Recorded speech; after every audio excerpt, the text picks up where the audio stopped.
Installing the brake calipers on Susie. Please check out the other video where I put the caliper back together. There's a short, maybe I'll try to put the link in this video. This is nice to have. Should go in pretty easily. Go on here.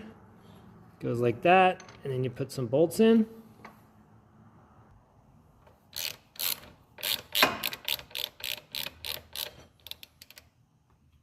So now we need to run the brake line and the reservoir goes up in here.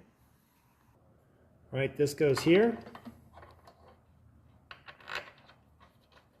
Make sure you line this up. So the brake reservoir on this 90 ZX7 goes right here with this little gold bolt. All right, thanks a lot. Bye.